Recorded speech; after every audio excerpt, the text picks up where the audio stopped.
Hello watch enthusiasts. Now today I'd like to talk about a watch auction that's coming up in November called Only Watch. And this is made specifically for raising donations and raising money for treating the muscular dystrophy disorder and trying to eradicate this problem, which plagues a great deal of people and causes a great deal of harm as people's muscles gradually cease to function over time. Now in this video I'd like to talk about my favourite watches that are one-offs and are released specifically for this auction, to be auctioned off in order to raise money for this worthy cause. And many watches have been released which really are technological marvels and are wonderful pieces from brands, from everything from Patek Philippe to Breguet and Piaget and so on. All these luxury brands that have really approached the situation with wonderful one-off pieces. So I'd like to talk about my favourites. And there were meant to only be 5 watches in this video, but it turns out there will be 6, because there's one which really can't be ignored due to its technological feats. But first I'd like to mention this Tudor. Now, Tudor's release is pretty shockingly predictable. It's simply a left-hand drive khaki version of their Blancpain bronze. And this brings up a question that I'm curious to ask you, my viewers, in the comments down below, as to what you think of Tudor's current lineup, if you think they're producing too many watches in the Blancpain line, or if you think it's justified to follow up on a line which has been so popular with many buyers. So do please leave your comments down below as to what you think of this this trend within the Tudor brand of only producing new Blancpains effectively, and not really going after other models. So do please tell me your thoughts. Now the first watch I'd like to talk about is a new Blancpain 50 Fathoms. And this is a one-off version of their mil-spec model, and of course its full title is the Tribute to 50 Fathoms mil-spec. And this is a watch which was first released at Baselworld this year, and I must say I was very impressed to see, with a really beautifully elegant case and shrunk down proportions. And this version is a one-off version with this yellow C3 Luminova, which looks more like the aged Luminova on the originals. And it really is a beautifully finished watch at 40.3mm in stainless steel, with that sapphire caseback and domed sapphire bezel, which matches the domed sapphire crystal. Really does give this watch a wonderful aesthetic, as a vintage watch which isn't trying too hard to appear vintage, but rather takes inspiration from its past. The dial of this watch is truly beautiful as well, in black with that sunburst effect on it, which makes it appear grey in certain lights.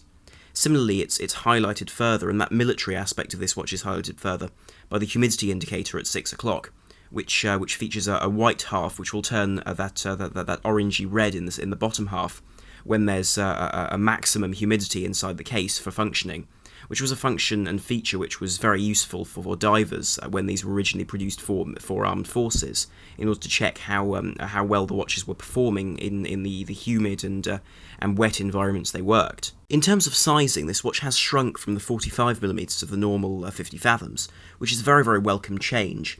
And the watch drops down to 40.3mm, which is a much more manageable size for this watch, and certainly does make it a more attractive proposition, I feel, for someone in the market for a 50 Fathoms.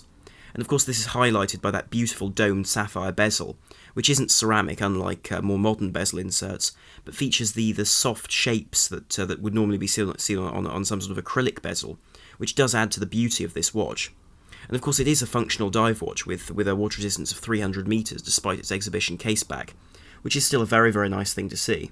Now whilst talking about the movement, this movement is a Blancpain in-house movement with two barrels in series, which allows the watch to have a 4-day power reserve.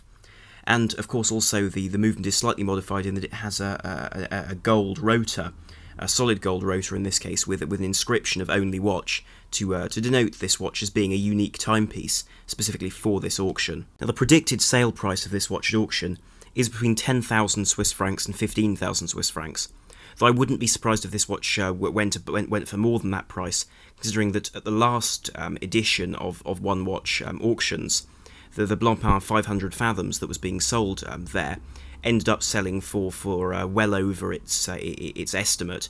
In fact, I believe 6,000 or 7,000 Swiss francs over its estimate. So I wouldn't be surprised if this watch performed similarly and really did impress. Now there are 2 watches in this list which do in fact feature stone dials, or stone sliced dials of semi-precious stones. And the first is this beautiful Jaquet Droz off-centered cuprite. And this is a watch which is based on some of their other timepieces, with this wonderful figure of 8 configuration on the dial. Though, as shown by the crown placement, usually this movement would be orientated slightly differently, to have both of those dials in a simple a configuration along that central axis of the dial. However, in this case, they've been tilted slightly to add a more playful aspect to the watch, and indeed to allow for this watch to be somewhat different to other models in their range. And the watch features a very, very beautiful 43mm 18-karat gold red gold case to match the colour of that cuprite, which is indeed a single slice of stone which comprises the full dial, and really does look extremely elegant, as well as having a very bold finish. And of course the brightness and sheer saturation of the colour of that stone is something that really can't be replicated with colouring on a normal dial. Of course, all the fixtures and fittings on the dial are also very, very beautiful and are finished out of the same 18-karat red gold as the case, and form a beautiful look which gives a very sparse effect to the dial, where one doesn't have too much going on, but you still have this retained legibility, actually, which one wouldn't expect on a dress watch of this type. That said, though, at 43mm there really is space for the dial to clearly show the time. And of course we have the larger second hand in that bottom section compared to the smaller dial for the time at the top. Beating within the watch is the Jaquet Droz 2663 AP, and that's a silicon balance spring mechanical movement, which has been, as I've said, adjusted somewhat for this watch to allow for that flipped orientation slightly. And of course one has to modify the way the hands move as well to keep them aligned towards the top of the watch rather than moved slightly if one simply rotated the movement. So real care has been made with such a beautiful watch with a really remarkable dial, which is very, very rarely seen. Now the sale price for this unique timepiece will be between 30,000 and 40,000 Swiss francs, though I must say I think this is going to be one of the more attractive pieces in the lineup, as a very simple dress watch, but with that flair of a red dial. The second watch in this list with a beautiful stone dial is this Piaget Black Tie Vintage. And this is a watch which I've been extremely impressed by, as I usually am not a Piaget fan at all. I often find their watches to be either too bland or too fussy, but here they really have hit the nail on the head with an exquisite timepiece which takes reference from older pieces, but without sacrificing any sort of modernity and care to produce a watch which is truly beautifully finished. Now this 43x45mm dress watch features a beautiful 18-karat gold case with these facets along the edge of it, which forms a sort of a stepped bezel, which makes the watch appear very, very elegant despite its outlandish shape. And of course is finished in 18-karat gold to give it that wonderful lustre. But the effect given by those polished and brushed surfaces around the sides of the watch give a great deal of depth to the watch, despite the fact that it's quite a thin watch, which I think is a real benefit to owning one of these, as far as having a watch which creates a certain presence which isn't seen in most timepieces. But of course the centrepiece of this watch is that Piaget dial, which features a beautiful finish and has those wonderful swirls and colours that one sees only in these semi-precious stones. Piaget have clearly also taken a great deal of care here with the hands and the Piaget logo to not overpower the dial, which allows your eyes to be drawn to the natural beauty of the dial without any interference from the hands, while still retaining a very legible timepiece. Now within this watch beats the Piaget 534P automatic movement. This is an in-house calibre from Piaget, which really is a nice movement, and certainly one which is finished extremely well as per Piaget's usual manner of doing things. But certainly the price of this watch is remarkably high, I think, for a dress watch of this nature without any complications, although I do feel that dial is a truly wonderful aspect. And the estimated price of this watch is between 30,000 and 50,000 Swiss francs. Now the next watch in this list is such a classically correct Breguet that I had to include it. I love the way these Breguets look, and I feel that Breguet have done a superb job with this, the Breguet Classique Quantième Perpetuel en ligne, which is effectively a perpetual calendar in line. So you have all of the functions along that central axis of the dial, which gives a wonderful symmetry to this watch, and I think adds a real beauty to its design. And of course that's added to entirely by that wonderful hobnail silvered gold dial with those brushed sections, which gives such depth and decoration to this watch in a very classic and typically Breguet style. Now this watch features a beautiful 18-karat gold case with these fluted sides which are in typical Breguet style, and of course these complement that wonderful hobnail dial extremely well. And similarly that 18-karat gold case I think is played off very well by the accents on the dial, which have little gold detailing such as the day of the week in gold, as well as little droplets of yellow gold on each hour, which is a really wonderful little touch.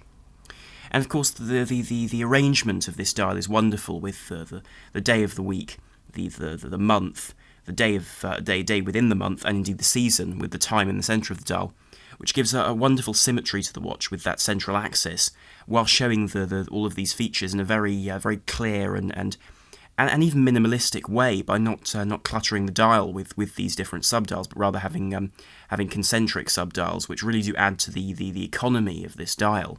At 9.05mm thick, this watch is also very impressively slim for a watch of this type with a perpetual calendar. And I must say, Breguet has ever produced a wonderful movement within this watch in-house to power this aligned perpetual calendar, which I must say I think works extremely well with the traditional Breguet style to produce a watch which is both modern and extremely old-fashioned, while remaining elegant and even contemporary, despite having these very old-fashioned touches. Now, the price for this beautiful piece of horology is between 80,000 and 100,000 Swiss francs, which certainly is a large price for one of these, but I must say I think is in keeping with the run-of-the-mill Patek Philippe watches with similar complications. So I must say I think Breguet are producing a very impressive watch for this price point, and of course the price is always inflated somewhat by the fact that it's a unique timepiece, and it's being sold at auction. Now, the next perpetual calendar on this list is one which I find very interesting, and that's a new version of the Audemars Piguet Royal Oak, and more so the ceramic version. And the original ceramic version with a black dial was in fact released at SIHH earlier this year. But in truth, that watch wasn't a fully ceramic watch. It had a titanium caseback and screws. And this may not seem like a lot, but I must say I do find that the fact that this watch is made with a perpetual calendar, which is a development on the Royal Oak, is matched very, very nicely by having a development on the case, in this case ceramic, which I feel does add a great deal of interest to this watch. Because I've never been a real fan of watches such as the Royal Oak Offshore, because I found them a bit of a sort of a cumbersome reimagination of the original design, which really was extremely elegant. Where here there's development without adjusting that timeless classic, but by simply adjusting the materials used.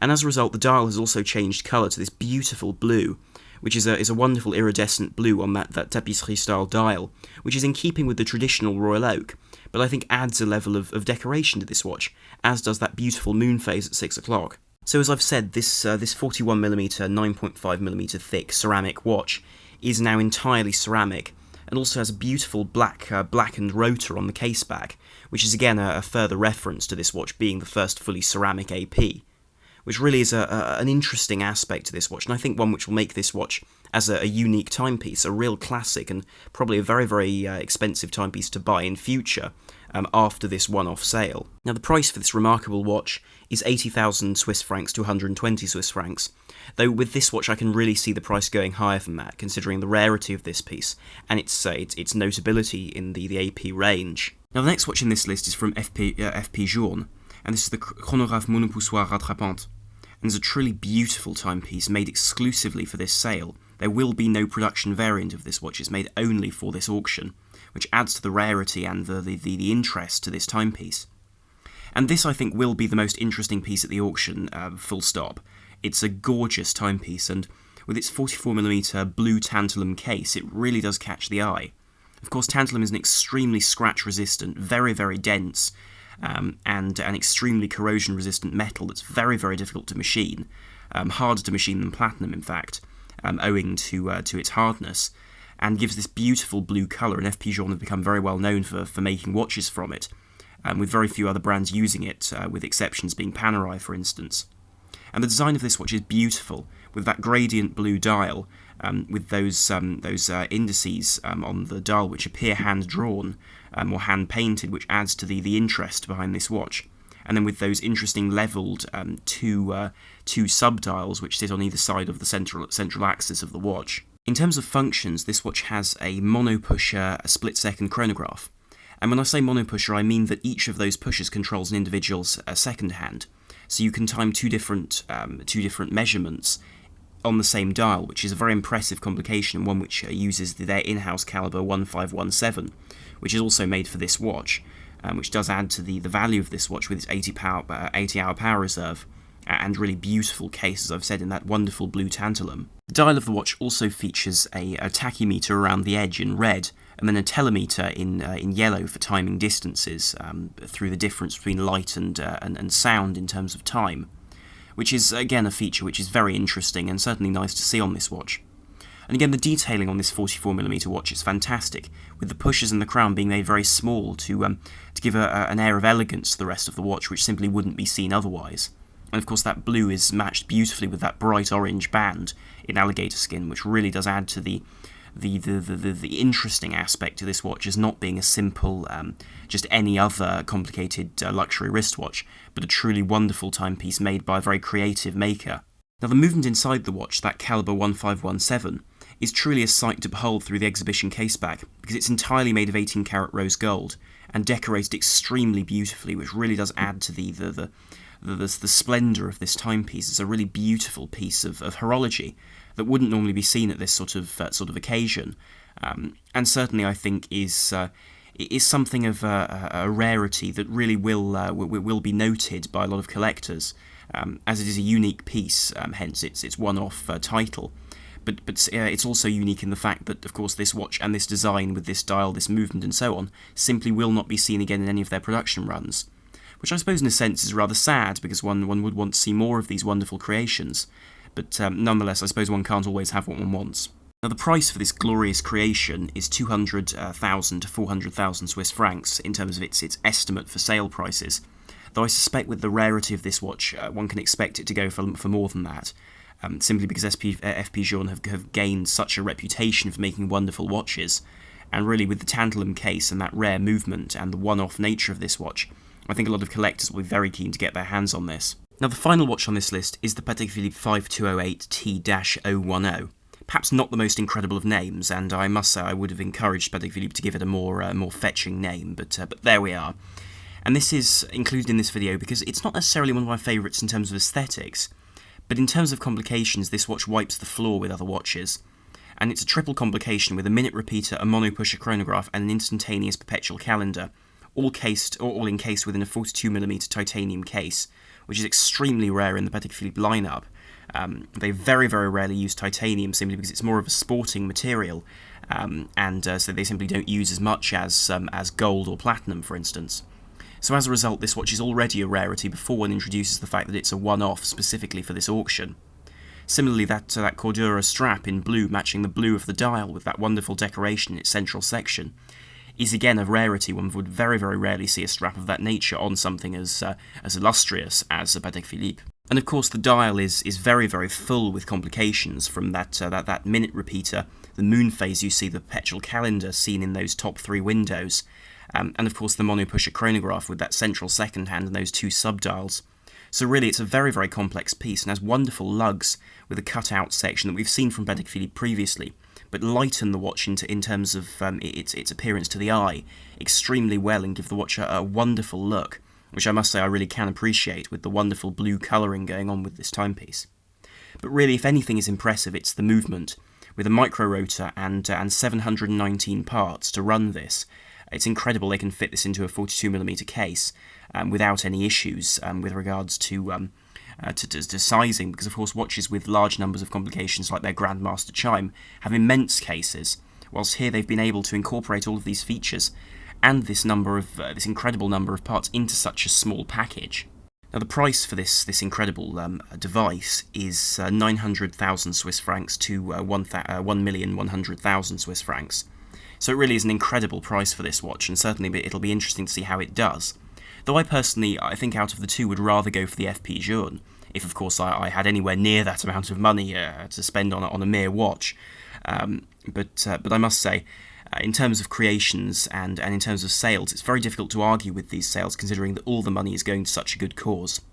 But anyway, I'll conclude the video here, and thank you very much for watching, and please do leave your comments down below as to what you thought of these watches, and any other watches that are for sale that you found particularly interesting. So thank you very much for watching, and do please like, share and subscribe if you enjoyed the video and would like to see more content here in future. This is Arm on the Watch Guy, over and out.